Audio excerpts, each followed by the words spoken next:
Hello, this is our stress lecture. My name is Michael. I'm Drayson. I'm Egan. And I'm Mia. And before we get started with everything, I just want to give a quick overview. So first, I'm going to go through what is stress and some general ways of defining it. We also have a video for you. And then Egan's going to talk about his personal experience with stress and coping mechanisms. Mia has a little bit more information on coping mechanisms and some resources.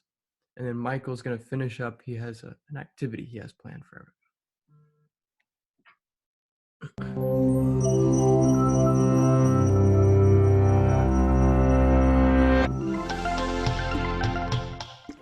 Cramming for a test? Trying to get more done than you have time to do? Stress is a feeling we all experience when we are challenged or overwhelmed. But more than just an emotion, stress is a hardwired physical response that travels throughout your entire body. In the short term, stress can be advantageous, but when activated too often or too long, your primitive fight or flight stress response not only changes your brain, but also damages many of the other organs and cells throughout your body. Your adrenal gland releases the stress hormones cortisol, epinephrine, also known as adrenaline, and norepinephrine. As these hormones travel through your bloodstream, they easily reach your blood vessels and heart. Adrenaline causes your heart to beat faster and raises your blood pressure, over time causing hypertension. Cortisol can also cause the endothelium, or inner lining of blood vessels, to not function normally. Scientists now know that this is an early step in triggering the process of atherosclerosis, or cholesterol plaque buildup in your arteries. Together, these changes increase your chances of a heart attack or stroke. When your brain senses stress, it activates your autonomic nervous system. Through this network of nerve connections, your big brain communicates stress to your enteric or intestinal nervous system. Besides causing butterflies in your stomach, this brain-gut connection can disturb the natural rhythmic contractions that move food through your gut, leading to irritable bowel syndrome, and can increase your gut's sensitivity to acid, making you more likely to feel heartburn. Via the gut's nervous system, stress can also change the composition and function of your gut bacteria, which may affect your digestive and overall health. Speaking of digestion, does chronic stress affect your waistline? Well, yes. Cortisol can increase your appetite. It tells your body to replenish your energy stores with energy-dense foods and carbs, causing you to crave comfort foods. High levels of cortisol can also cause you to put on those extra calories as visceral or deep belly fat. This type of fat doesn't just make it harder to button your pants. It is an organ that actively releases hormones and immune system chemicals called cytokines that can increase your risk of developing chronic diseases, such as heart disease and insulin resistance. Meanwhile, stress hormones affect immune cells in a variety of ways. Initially, they help prepare to fight invaders and heal after injury, but chronic stress can dampen the function of some immune cells, make you more susceptible to infections, and slow the rate you heal. Want to live a long life? You may have to curb your chronic stress. That's because it has even been associated with shortened telomeres, the shoelace tip ends of chromosomes that measure a cell's age. Telomeres cap chromosomes to allow DNA to get copied every time a cell divides without damaging the cell's genetic code. And they shorten with each cell division. When telomeres become too short, a cell can no longer divide, and it dies.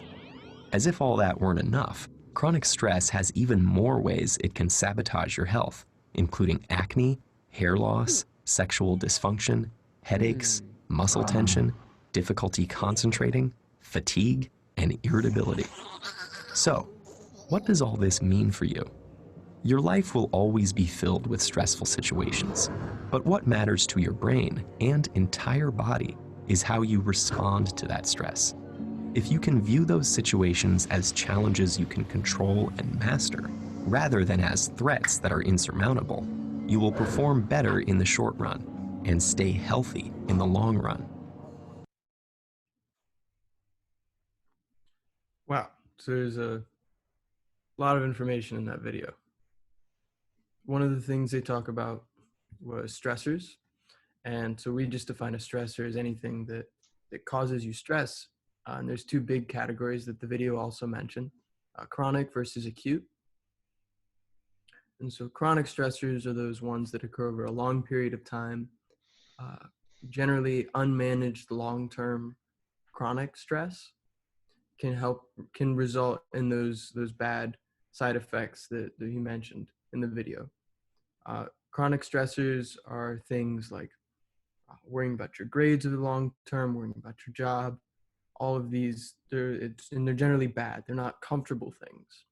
Acute stressors are short periods of time. They're usually daily demands, like I have a quiz, or you get into an argument with your friend, and those can be exciting and even improve your motivation to do something. And so Egan's going to give us a little demonstration of chronic stressors.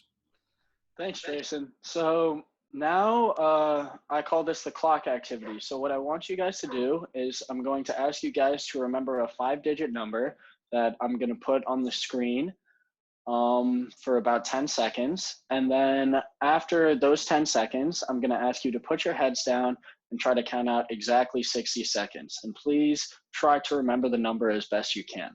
So here's the number on the screen.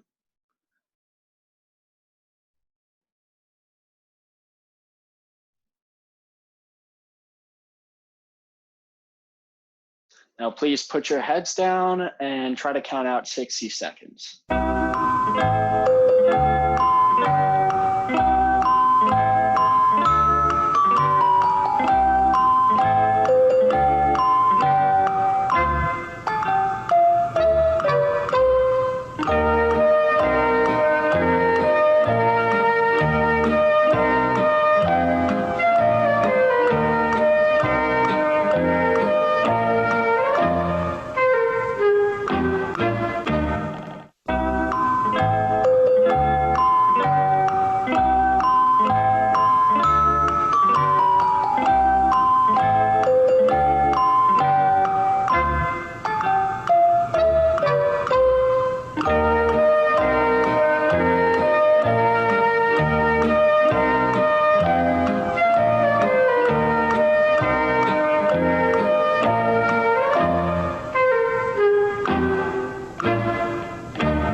Slide, please. All right, guys, was that hard? Were you guys able to remember the number and count out to 60 seconds? I saw Drayson brought his head up at around a minute. I forgot audio the played. number, though. Yeah, the audio played for about a minute and 15 seconds, so you can estimate those who are watching. But I thought that was hard. I think I was counting too slowly because I kept thinking about the number. Yeah, definitely harder than I thought it was going to be. Yeah, I couldn't remember both the number and have my head up, so yeah. Yeah, so the number 56,024 for those who need a reminder. But this activity kind of explains or kind of mirrors how chronic stress affects learning and memory. So worrying about multiple things at once will hurt your ability to both learn new material and remember old material. So yeah. Now I'm going to explain some ways stress has affected my life as a collegiate athlete. So I run cross country and track and field at Emory University. In high school, I didn't always cope with stress well. So frequently before races, I was very worried about how I would perform. I frequently didn't sleep well the night before. I commonly just had butterflies in my stomach.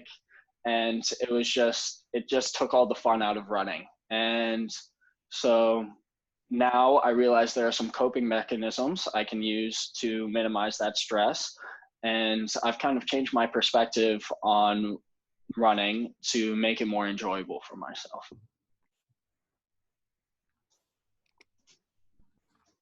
So now I'm going to go over two types of stress. So there is distress, so stress that is unmotivating. Commonly, this is chronic stress. This stress just causes us to worry, feel overworked, and can lead to us feeling anxious. And then there is eustress, or motivating stress. So this stress motivates us to work, to act, and focus completely on our work. Coping mechanisms are how we deal with stress and reduce it in our own lives. So here are some examples of low-risk coping mechanisms. So we have talking to friends, using humor, going outside, playing video games, or playing sports.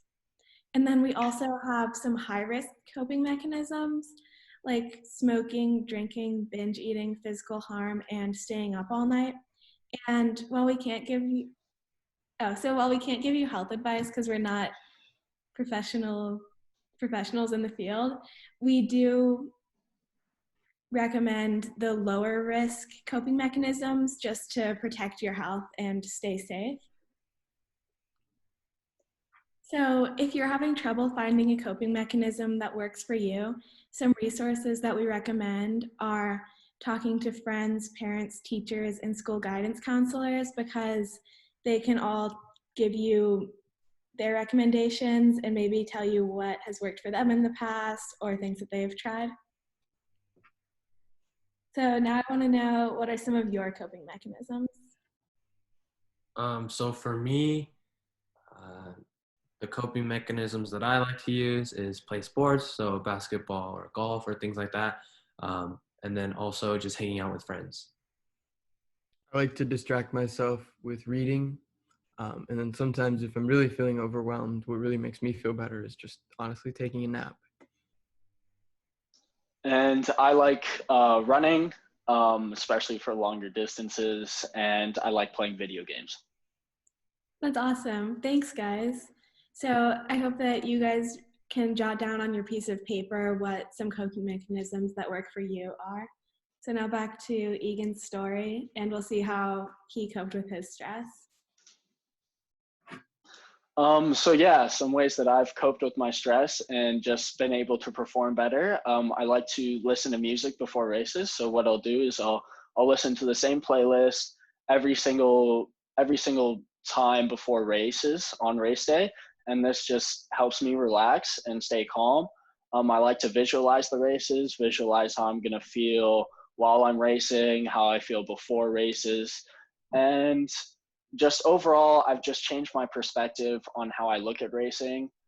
Before, I always used to worry about training and whether or not I'd put in enough work. Now I realize I'm doing more than is necessary, honestly, and frequently I'm over-prepared. So these coping mechanisms have just allowed me to feel more comfortable racing and have really allowed me to enjoy it more. That's great. So one of the things that we can use as a coping mechanism is guided meditation. So a couple breathing exercises. So today, one of the things that I'm going to walk you through is some breathing exercises. Now, obviously, this is one of the many coping mechanisms that you can use. And maybe this is something new that we want you to try. So we're going to watch or go through a 3-minute breathing exercise. So let's do that. Mindful breathing. Close your eyes and rest your hands on your knees. Bring your attention to the touch of your body on your seat. Feel the weight of your body on your chair or cushion. Make sure that your back is straight and that you're comfortable.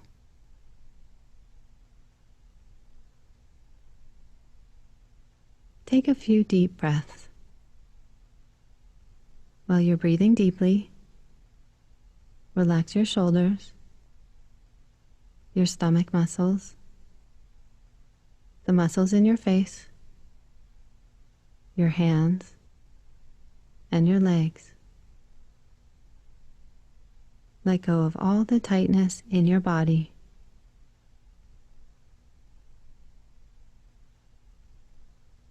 Now bring your attention back to your breath. Notice what it feels like as it enters through your nose, goes down through your throat, filling your lungs, and back out through your nose. Notice your stomach and chest rise and fall each time you breathe in and each time you breathe out. And just allow your breathing to be natural and relaxed.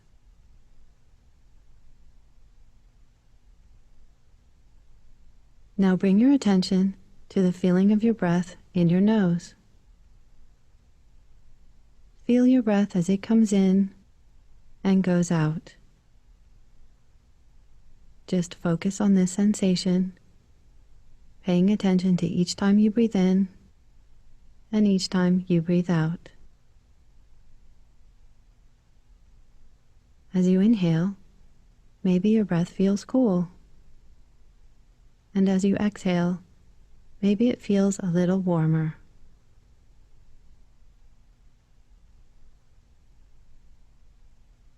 When your mind wanders, or if you become distracted, just notice what's going on in your head, and then gently bring your attention back to your breath, going in and out. Focus on the feeling of your breath and allow thoughts and feelings to come and go in the background.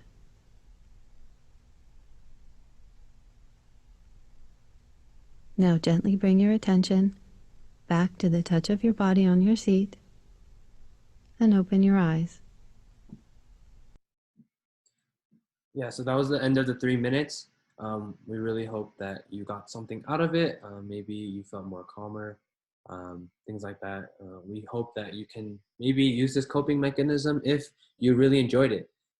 So we're going to go into a little bit of discussion of how you guys felt before and after.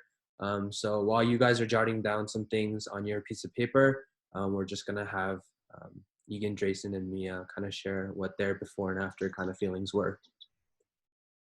Yeah, so I think I definitely, even just these couple minutes, it's pretty crazy to me. I was stressed about the other parts of my life, in the back of my head. And even just through those couple minutes, I really feel a lot better. I feel more grounded and focused on what I'm doing, and it's really helpful.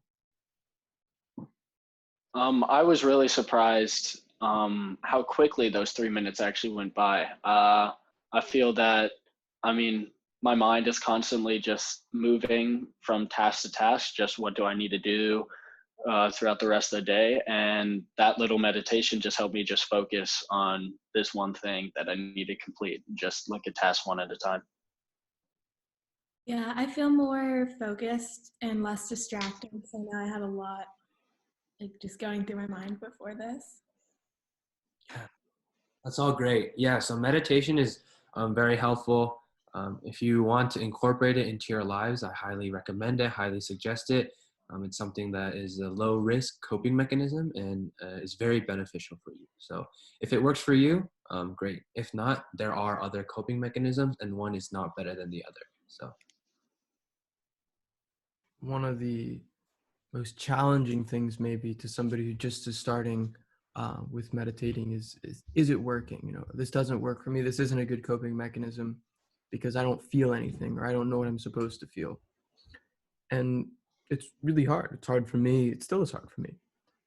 But biofeedback is a tool that we use to try and see your body's physical signs of stress start to decrease. So you feel yourself calm down. You see some sort of number that shows or reflects that you are indeed relaxing, at least physically. The two big ones are vasodilation versus vasoconstriction, and then skin conductance. So vasodilation refers to your veins and your arteries getting wider. So you can see the picture on the right is a better example of vasodilation, whereas vasoconstriction is where they're real small, like on the left. And you can see it. It's not just a small thing that happens deep inside your body somewhere. You can see it on your hands. You can see it on your arms. Not only when you're hot, but when also you sometimes when you calm down, you can start to see those. The other one that's used is skin conductance, which is really just a measure of how much you're sweating. It's usually measured on your fingers. And so like I think about like when I get stressed, my hands get clammy and I feel anxious, I feel nervous, but really like I can almost feel the sweat on my fingers sometimes. This is a way to measure that really easily. And so as you de-stress, usually through meditation, your skin conductance, the amount that you're sweating on your fingers, starts to go down. And so these are all just useful tools as a way to reinforce the emotions that you already have. Yeah, so just to conclude, we really hope that our activities and stories have helped you understand more about health, just how it can be motivating, what can it do to your body, both positively and negatively, ways to cope, both low risk and high risk, and then also when to ask for help or resources of it. Just again, we want to give a recap. So what is stress?